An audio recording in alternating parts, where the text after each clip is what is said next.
দৈনিক জন্মভূমি কাকতে এটা বাতৰি প্ৰকাশ পাইছে। এই সন্দৰ্ভত মই আজি শূন্যকালীন ঘণ্টাত কিছু বিষয় চৰকাৰৰ দৃষ্টিগোচৰ কৰিব বিচাৰিছোঁ। মহোদয়, আমাৰ যি ষষ্ঠ অনুসূচী এইটো সংবিধানৰ বিশেষ প্ৰভিজন 6 শিডিউল আৰু এইখিনি দিয়াৰ পূৰ্বে কনষ্টিটিউশ্যন এছেম্বলিত বহু বিতৰ্ক হৈছিল আৰু বিতৰ্কৰ পিছত অসম, মিজোৰাম, ত্ৰিপুৰা আদি মেঘালয় আদি ৰাজ্যসমূহৰ বাবে এই বিশেষ ক্ষমতা দিয়া হ'ল আৰু এই ক্ষমতাত আমাৰ জনজাতিসকলৰ সুৰক্ষাৰ কথা আছে, যাতে তেখেতসকলৰ অন্যৰ প্ৰভাৱ পৰি তেখেতসকলৰ নিজৰ স্বকীয়তা হেৰাব নালাগে। আৰু এইখিনি আজি বহু বছৰ ধৰি চলি আহিছে আৰু ইয়াক অন্যসকলৰ অসুবিধা নোহোৱাকৈ কেতিয়াবা ইম্প্ৰুভমেণ্টৰ কথাও আহে। আমি এইখিনি যিহেতু সংবিধান সভাত বহু বিতৰ্ক, এই বিতৰ্কৰ পিছত লোৱা হ'ল। চৰ্দাৰ পেটেলৰ নেতৃত্বত ট্ৰাইবেল ছাব কমিটি গঠন হৈছিল আৰু কমিটিয়ে এইখিনি প্ৰয়োজনীয় বুলি ক'লে বহুত বাক বিতণ্ডাৰ পিছত। যি কি নহওক মহোদয়, এতিয়া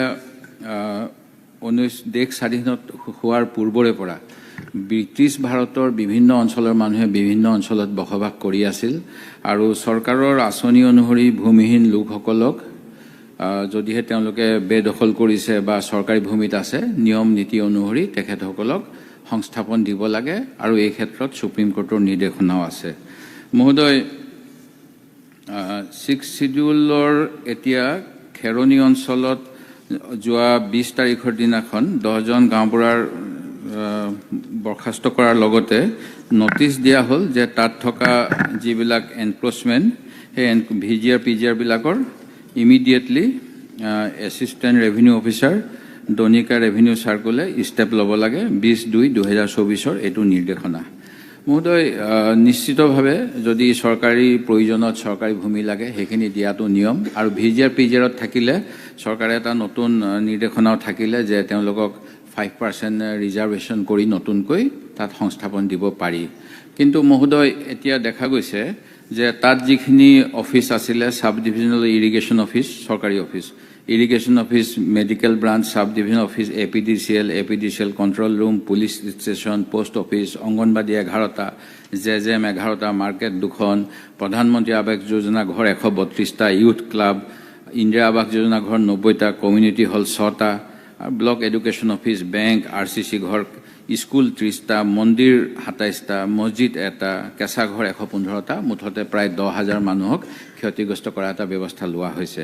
মহোদয়, ইয়াৰে বহুতেই 1940 চনৰ পৰা বসবাস কৰাৰ চাৰ্টিফিকেট আছে, যিটো তেওঁলোক ভূমিহীন, NRCত নাম আছে, তেওঁলোকে যোৱা সময়ছোৱাত খাজনা দি আছিল আৰু এতিয়া এভিকশ্যনৰ দাটো হঠাৎ দি দিয়াৰ ফলত তেওঁলোকে ক'ত যাব ক'ত নাযাব এনেকুৱা এটা অৱস্থা হৈছে। পূৰ্বতে তেওঁলোক বোধ কৰোঁ ভাৰতৰ অন্য প্ৰদেশৰ পৰা আহিছিল আৰু তেওঁলোকে নিশ্চিতভাৱে সেই সময়ত অসমলৈ যেনেকৈ বহু সময়ত প্ৰব্ৰজন হৈছিল, চৰকাৰীভাৱে উৎসাহ জনোৱা হৈছিল, তেনেকুৱা ধৰণৰ কিছু কথাৰ বাবে আহিছিল।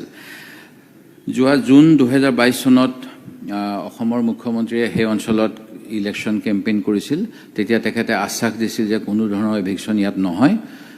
বৰ্তমানৰ যিজন মুখ্য কাৰ্যবাহী বিষয়া তুলিৰাম ৰংহাং ডাঙৰীয়া, তেখেতেও ৰাজহুৱাকৈ কৈছিল ইয়াত কোনো এভিকশ্যন নহয়, বৰঞ্চ ইয়াত অৰুণোদয় আৰু বেলেগ বেলেগ আঁচনিসমূহ চৰকাৰীভাৱে দিয়া হ'ব।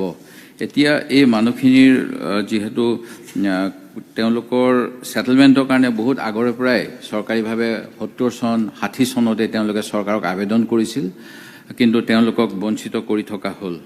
আৰু যিটো আমাৰ দেশৰ সাংবিধানিকভাৱে আমাৰ সকলোৰে article right to equality before the law, article 14, right against discrimination article 15, right to settle anywhere in India article 19 আছে।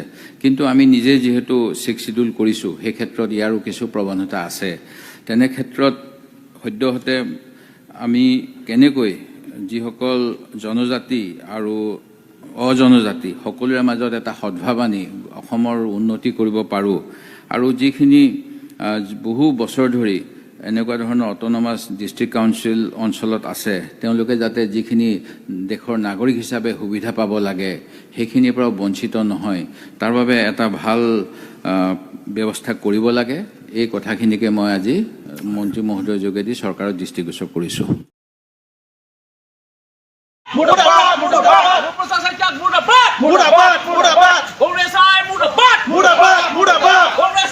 Mudabat!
back, Congress side go back, Congress side go back, Congress side go back, Congress side go back, Everybody say Jamudabad, everybody say Jamudabad, everybody say go back, everybody say go back, everybody say go back, Congress side go back, Congress side go back, video पे आओ Congress side Mudabad, दाओ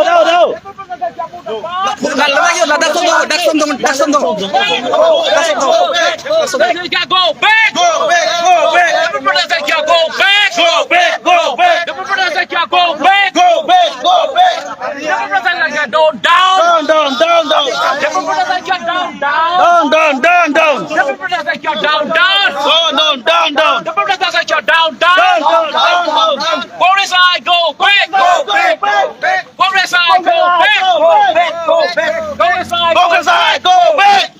Congress side go back, everybody say Jamudabad, everybody say Jamudabad, everybody say Jamudabad, everybody say down, everybody say down, everybody say down, everybody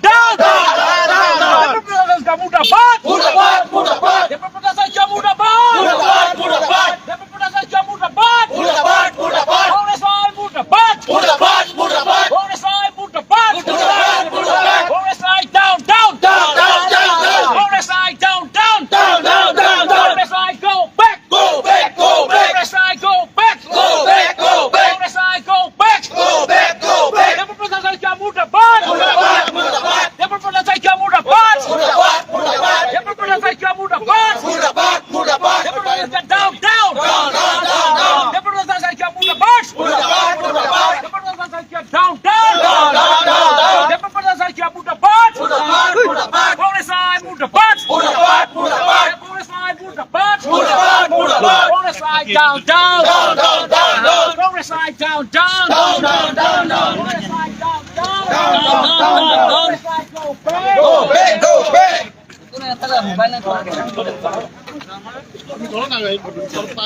side go back. असली spelling देते ना दारे का सही बच्चे बुझी ना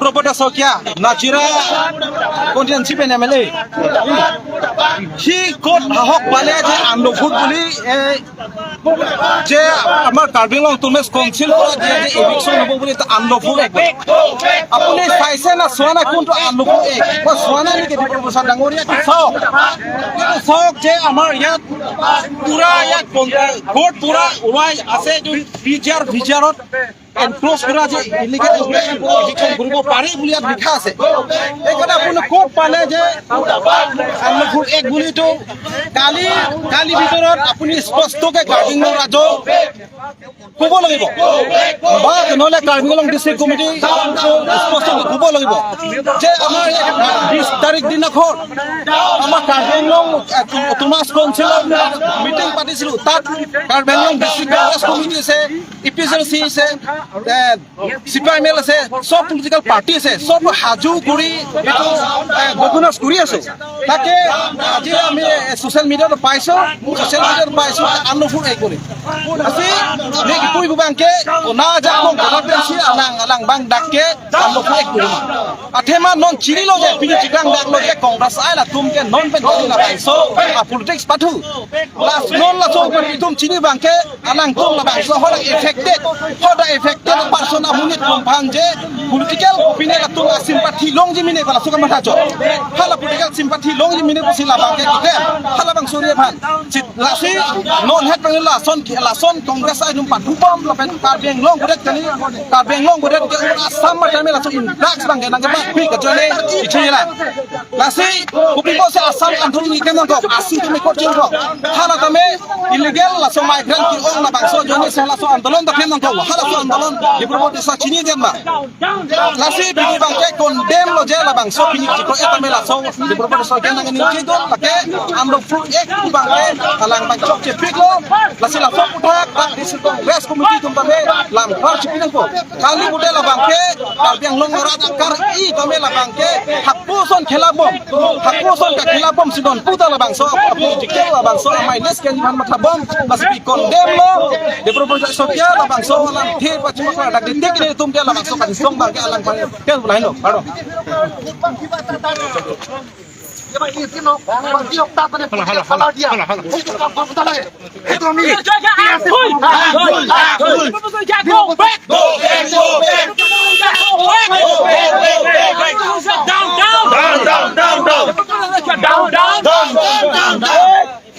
Mana dia kering lagi? Tolong. Oh sudah, mancing malu masih dah.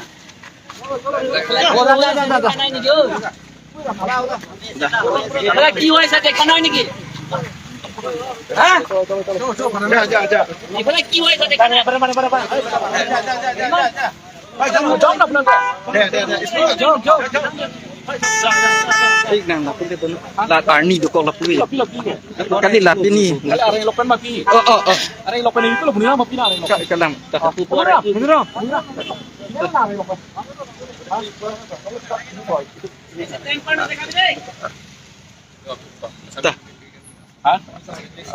sampai sa chok karbi chok tapuli ba hal po ani jogo lapuan na kali lapuan Tamane asal kota tu hol yat karbi satrohon tha aru ye jichi yuam borsa toropor pora tamane development saikya tar protimurti ami জ্বলন্ত কার্যসূচী খন আমি বাইধত আজি মানে গ্ৰহণ কৰিবলৈ গৈছা আসল কথাটো হল যোগালি তেওঁ এজন বিৰোধী দলৰ নেতা দেৱব্ৰত শইকীয়া গতিকে 21 তাৰিখে যি কাৰ্বি আংলং সাহিত্য ৰাজ্য পৰিষদৰ পৰা যি তাৰমানে এটা অৰ্ডাৰ ওলাইছিলে তাৰমানে বিশেষকৈ খিৰণী ডিজাৰ পিজাৰ মাটি দুখৰত বছৰে তাৰমানে বেদখলকাৰী হিচাপে বসবাস কৰিছিল এই ক্ষেত্ৰত তাৰমানে কাউন্সিলৰ পৰা এটা অৰ্ডাৰ ওলাইছিলে এই ক্ষেত্ৰত দেৱব্ৰত শইকীয়াই তাৰমানে মন্তব্য দিছে যে এইটো সম্পূৰ্ণ অসাংবিধানিক তাৰমানে কোনো আইন নাই বুলি তেওঁ মন্তব্য দিছে সেই ক্ষেত্ৰতহে আমি আজি তেওঁৰ প্ৰতিমূৰ্তি আমি জ্বলন্ত কাৰ্যসূচী আমি গ্ৰহণ কৰিছোঁ তেওঁ অসাংবিধানিক বুলি তেওঁ মন্তব্য দিছে যে উচ্চতম ন্যায়ালয়ে 2021 চনত তাৰমানে স্পষ্টকৈ ৰায় দিছে তেনে উচ্চতম ন্যায়ালয়ে ৰায় দিয়াৰ পাছত তেনে অসাংবিধানিক বুলি তেওঁ ক'ব পাৰিব নেকি তেওঁ চেলেঞ্জ কৰিব পাৰে নেকি আৰু আমাৰ কাৰ্বি আংলং ৰুলছ কোৰ্টত আছে কাৰ্বি আংলং কোৰ্টত আছে তাৰমানে 1954 তাৰমানে Mikir hills regulation grazing regulations act তাতে স্পষ্ট তাত লিখা আছে তাৰমানে তাৰপাছত আকৌ 1953 Mikir hills land and revenue তাতেও স্পষ্টকৈ তাৰমানে লিখিছে যে গ্ৰেজিং যোনে বেদখলকাৰী হিচাপে তাত দখল কৰিছে বছৰে এই ক্ষেত্ৰত তাৰমানে উচ্ছেদ কাৰ্য গ্ৰহণ কৰিব লাগিব বুলি গতিকে এইখিনিত উচ্চতম ন্যায়ালয়ৰ ৰায় এটা আমি কাউন্সিলৰ কোৰ্ট 1953 আৰু 54 তাত স্পষ্টকৈ উল্লেখ কৰাইছে এই ক্ষেত্ৰত তেওঁ যে অসাংবিধানিক বুলি তেওঁ মন্তব্য দিছে এইটো তেওঁ এজন তাৰমানে অশিক্ষিত আৰু তেওঁ এইজন অসাংবিধানিক ব্যক্তি হিচাপে চিনাক্ত বা পৰিচয় দিয়ে অসম ৰাজ্যৰ আগত গতিকে এই ক্ষেত্ৰতহে আমি আজি তেওঁৰ প্ৰতিমূৰ্তি আমি জ্বলন্ত তাৰমানে কাৰ্যসূচী আমি গ্ৰহণ কৰিছোঁ এইটোৱে গোটেইখিনি ক'ব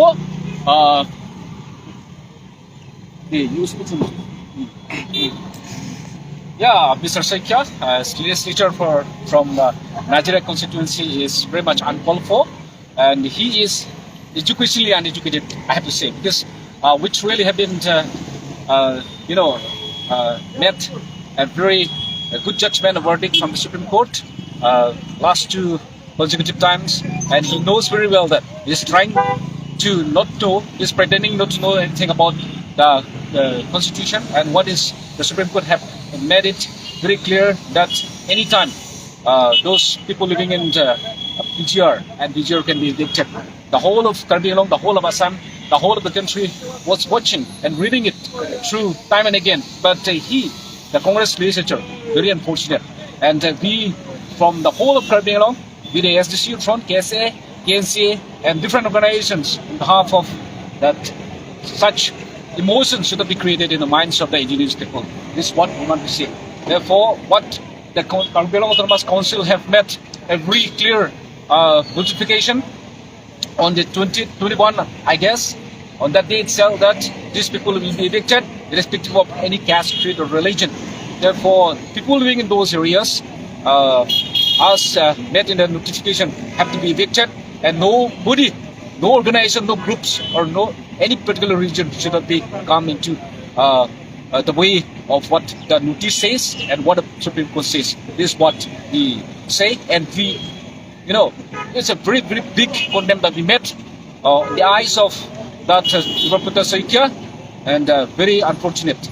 Therefore, I once again like to cooperate the whole of the people of Karbi Anglong to come together and do what the Supreme Court says, to be evicted immediately, permanently and quickly, and to maintain peace and harmony across the district, across the state and everywhere. But we condemn Ibraputta Saikya very, very ardently. Yeah, strongly. If MP election is heading, maybe a political endeavor. Yeah, fine. He says that the BJP is trying to gain the indigenous vote. That's what he said. So, if he is going to say from that context, the Congress also is trying to gain Congress votes from the indigenous people or the people living in Karbi Anglong and West Karbi Anglong. The same thing. So what he says is what he got. He has got an answer, he has got a question also. So he says the political mileage. He is also himself taking the political mileage by trying to defend the people. This is what we want to say. Therefore, he is playing politics, and we strongly condemn him. Yeah.